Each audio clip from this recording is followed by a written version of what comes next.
नमस्कार, आप देख रहे हैं कलम न्यूज। जहां एक और कल किसानों ने मोदी के द्वारा लाए गए तीनों अध्यादेशों का विरोध करते हुए जिला कलेक्ट्रेट पर प्रदर्शन कर ज्ञापन सौंपा है। वहीं दूसरी ओर आज बीजेपी पार्टी ने प्रेस कॉन्फ्रेंस कर मोदी के द्वारा तीनों अध्यादेश जो किसानों के हक में बीजेपी बता रही है उसके संबंध में कॉन्फ्रेंस कर आज पत्रकारों के सामने रूबरू होकर मोदी के द्वारा लाए गए तीनों अध्यादेश को किसानों के हित में बताते हुए इसके लाभ के बारे में और इसके संबंध में नई नई जानकारियों के संबंध में उन्होंने प्रेस कॉन्फ्रेंस के अंदर पत्रकारों को बताया है और कहा है कि बिल किसान के हित में है। सेंटर ने प्रस्ताव ही नहीं रखा बिल्कुल प्रस्ताव मीटिंग हुई सीएमओ की। आज जब जीएसटी आई है उसके बाद मीटिंग हुई बकायदा। उसमें भी आप रिकॉर्ड को निकाल के देख लो। बीजेपी की है जी, आज तो ज्यादातर राज्यों में बीजेपी ऐसा है, फिर तो अमरिंदर सिंह कांग्रेस का है ना, वो इस बिल पे साइन करके आया हुआ है। निकाल लो, उसने विरोध क्यों नहीं किया?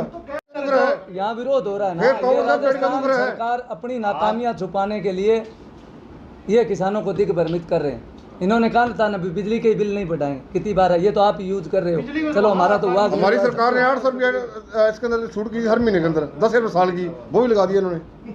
बीजेपी के विधायक गुरदीप साहपीणी ने एक और कांग्रेस पर आरोप लगाया कि वे किसानों को गुमराह कर रहे हैं और पंजाब के मुख्यमंत्री स्वयं ही अमरिंदर सिंह इस बिल पर साइन करके आए हैं। उन्होंने आरोप लगाया कि किसानों को गुमराह करके कांग्रेस और दूसरी पार्टियां मोदी द्वारा लाए गए बिल का विरोध इसलिए कर रही हैं क्योंकि उनकी राजनीति वर्तमान समय में चमक नहीं रही है। वे अपनी राजनीति को चमकाने के लिए किसानों को मोहरा बनाकर मोदी द्वारा लाए गए तीनों अध्यादेशों का विरोध कर रहे हैं।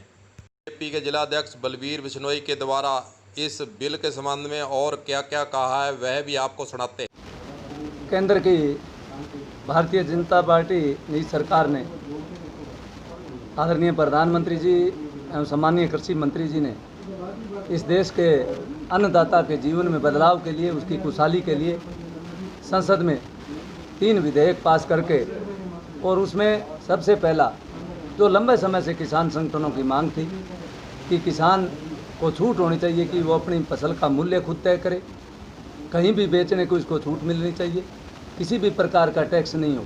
तो इस प्रकार किसान को ये छूट देकर वो अपनी फसल चाहे वो खेत खलिहान में बेचे, चाहे वो मंडी में बेचे, चाहे वो अन्य राज्य में बेचे, ये छूट देकर एक किसान हित में, किसान के जीवन में बदलाव के लिए बहुत बड़ा निर्णय लिया गया है। और इसी प्रकार दूसरा कानून संविदा खेती, मैं निश्चित तौर पर कहूँगा कि भारतीय जनता पार्टी के शासन में पूर्व में भी, चाहे प्रदेश में रहा चाहे केंद्र में रहा अटल जी के समय, तो केसीसी सूदखोरों से बचने के लिए केसीसी की योजना अटल जी ने शुरू की, माननीय अटल जी ने शुरू की।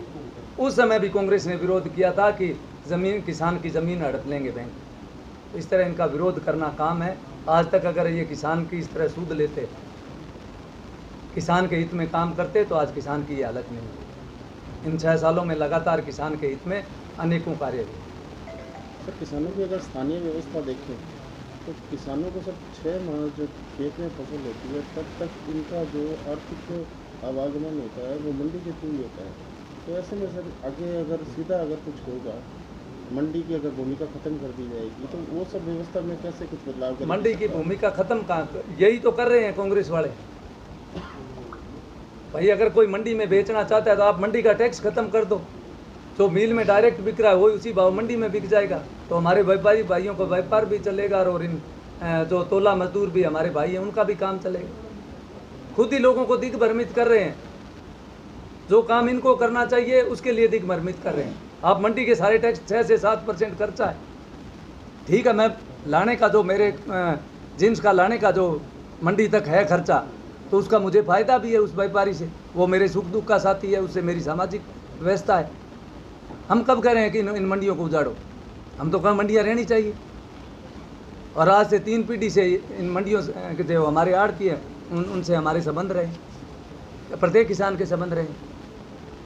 मंडी शुल्क समाप्त कर दिया जाए, सारी बातें अपने आप हल हो जाएगी। जहाँ एक और किसान तथा विरोधी पार्टियां बीजेपी पार्टी कर ये आरोप लगा रही हैं कि मंडियां समाप्त हो जाएंगी, मजदूर, तोला, दानका सब बेरोजगार हो जाएंगे। वहीं दूसरी ओर बीजेपी के बलवीर बिश्नोई ने कहा कि मंडियों का शुल्क राज्य स्तर से कम कर दिया जाए तो व्यापारियों को इसमें कोई घाटा नहीं होगा और किसानों को अपनी जिन्स बेचने पर भी किसी प्रकार का घाटा नहीं होगा।